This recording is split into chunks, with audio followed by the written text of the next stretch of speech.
1, 2, 1, 2, 3, 4.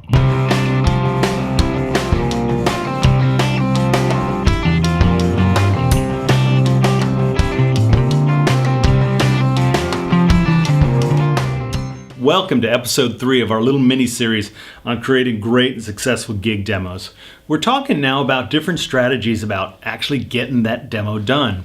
And if for some reason you've decided against recording in a studio or you don't have that option available to you, there's still some ways that you can make some really cool, successful demos.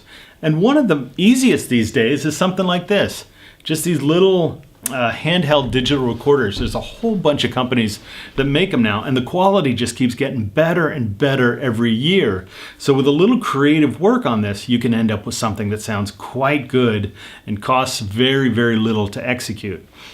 These kind of things are especially good for more acoustic-based bands, but can still be very good for even a rock, funk, or electric jazz band. But you've got to approach them very smart.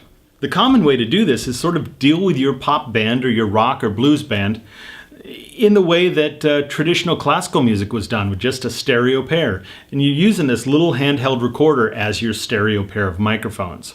What you do is you find a place in the room where it captures a pretty good balance of the band and then start mixing from there. But because you don't have a console and the ability to move things up and down, you've actually got to mix the way they used to do it in the old 50s and 60s. You actually have to mix with the band. If the guitar player is too loud, turn her down. If the bass player is not loud enough, turn him up. If the saxophone player isn't loud enough, move him closer to the microphone. And by doing this and really spending the time to get it right and getting those balances great, you'd be amazed how good quality you can actually get with just this simple digital recorder. If you want some inspiration for this, check out a great album by the Cowboy Junkies called the Trinity Sessions. The whole album was recorded just this way. The band just playing in front of stereo mics, and actually, since the singer's very soft and wispy, they actually had her singing into a microphone going through a small amplifier. So that whole album was just done with 3 microphones using exactly these kind of techniques.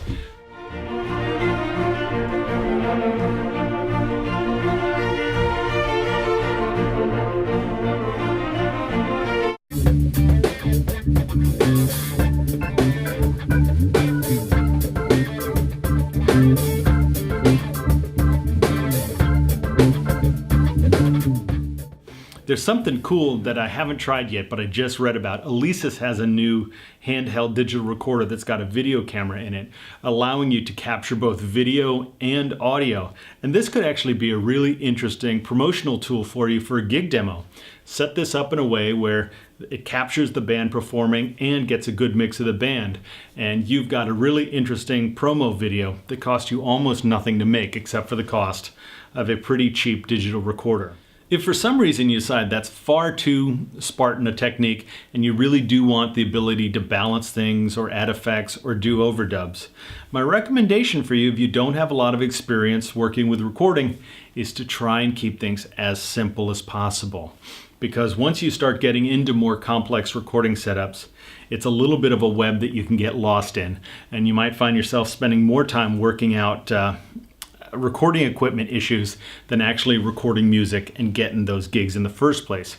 Even the classic 4-track cassettes can be a very cool medium. Great classic albums were done on 4-track cassettes. No reason you can't do that with your demo. They're easy, they're fun to use, and they actually sound pretty cool in their own kind of special way. But there's also a lot of small digital portable recorders, everything in case. They're not going to be the best sounding option, but they are going to allow you to actually get work done.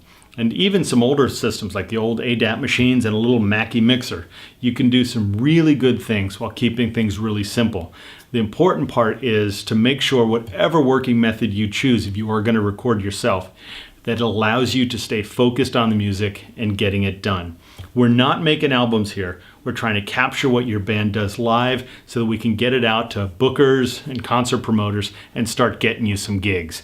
Once you've got the gigs and the body of songs, then you can start working on your album masterpiece. But for now, Getting the gig demo is not about creating the album.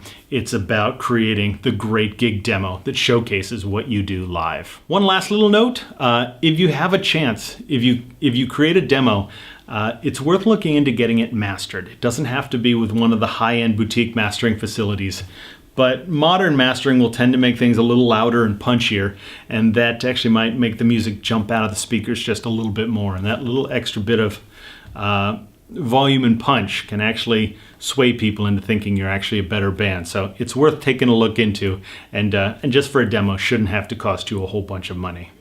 If you're into videos about recording, make sure to check out ronansrecordingshow.com. I've got tons of videos over there, and also at my website homerecordingbootcamp.com. I've got a whole series of videos there directed specifically at very beginners just getting into this. And of course, if you are a Sonic Bids member, you've got access right here on the Musician's Friend page to exclusive content we're putting together just for you guys. So keep checking back for these and other new videos.